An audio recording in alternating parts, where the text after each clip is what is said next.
Hi, welcome back. Now I want to discuss to you about Minuet 1 from the Suzuki Book 1. It's written by Johann Sebastian Bach. So, let's go first looking at our piece. We see a 3/4. 3/4 means it's like 3 beats per measure. So, it's not the usual 1, 2, and 3, and 4 beat. It's more like a waltz or a dance. So it goes 1, 2, 3, 1, 2, 3, 1, 2, 3, 1, 2, 3. Okay? So starting with the first part, we're going to play the first system.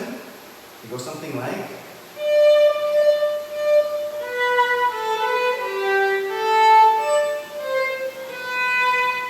Alright? So if you noticed, I used 2 upstrokes for that first measure because it's a slur. Now what's a slur? A slur is something that connects one note to the other. It's usually 2 or more notes. Okay? You can't put a slur on just a single note, because you can't connect that single note to itself. So it has to be connected to another note, so that's why it's called a slur.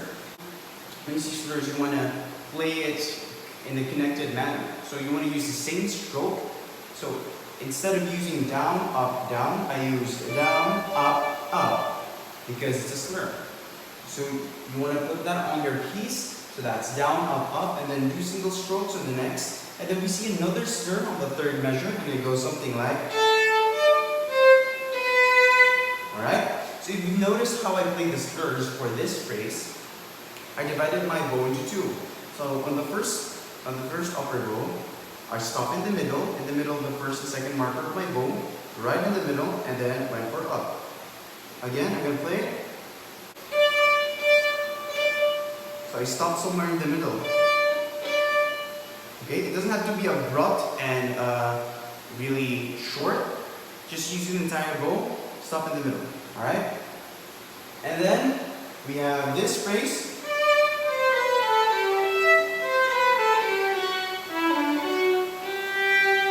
Okay, there's the second measure of the second system. You can see there's a 4 in parentheses and a 0, meaning you have a choice of either using finger 4 or an open string. So you can play it either on open string. That's an option, or you can use 4th finger instead. So it goes something like.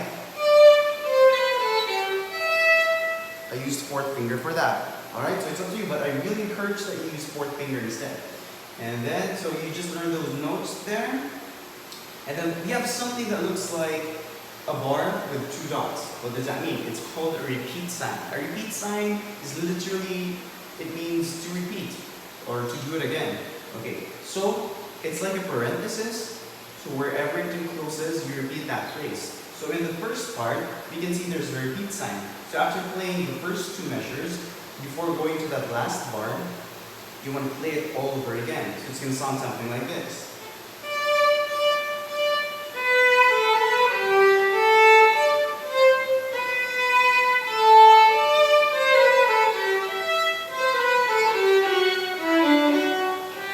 And then repeat.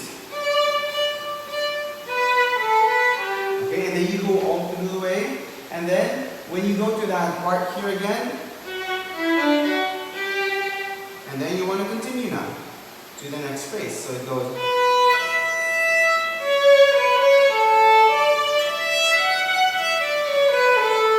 Okay, now it says there's a sharp here.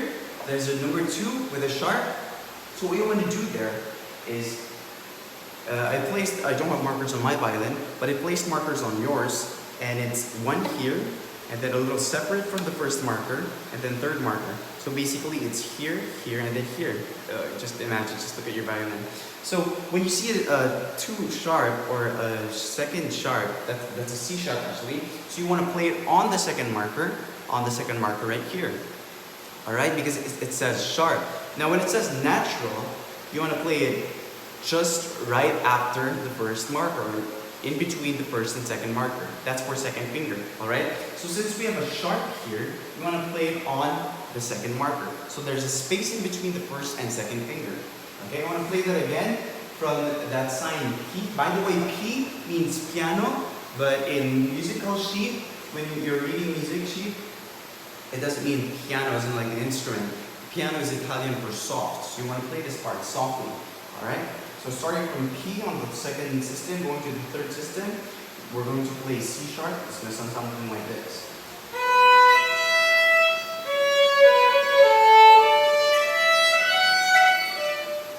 It's going to sound something like this.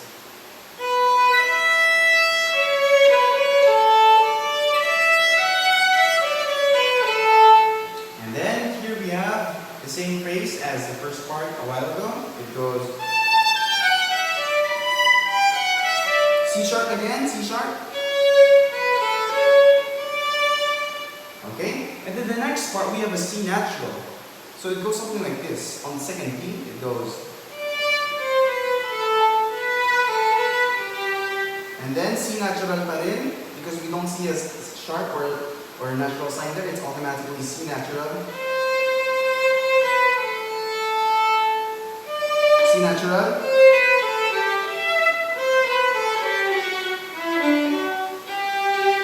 Alright, and then you see another repeat sign. That repeat sign says you go back to this one. Okay? So I want you to really identify the difference between C natural and C sharp, okay? This is C natural.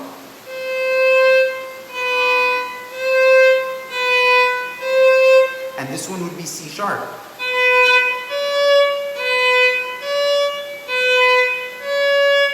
Okay? C natural, C sharp. Natural, sharp. So I'm just moving my second finger there. Alright, you want to take note of that. And then, what does MF mean? We see an MF here. MF means medyo forte, or a bit loud, but not loud. Okay, so it's somewhere in between, right after, somewhere in between soft and loud. So it's not that loud, but you want to play it a bit projected compared to the soft. Okay, so what else? And then we have figure 4s here. For instance, 4 or 0. You can either use figure number 4 or open string. Or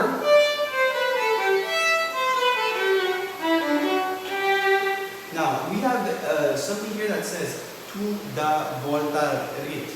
That actually means on second repeat, volta retardando, or slowly or gradually play it slow as you go to the next repeat, as you end that piece. Okay. So with that, I just want you to review and take note again the difference between C sharp and C natural. Alright, so with that said, practice hard. Also on the E string, by the way, you want to play that as G natural rather, because it's E string second finger, that's a G. So you want to play that as a G natural for this piece and not a sharp. Right? This one's sharp, G natural. G sharp, G natural. Magkatabi lang yan if G natural. If it's a sharp, it's quite, there's a distance between the first and second finger. Alright, so practice hard on this. Happy practicing.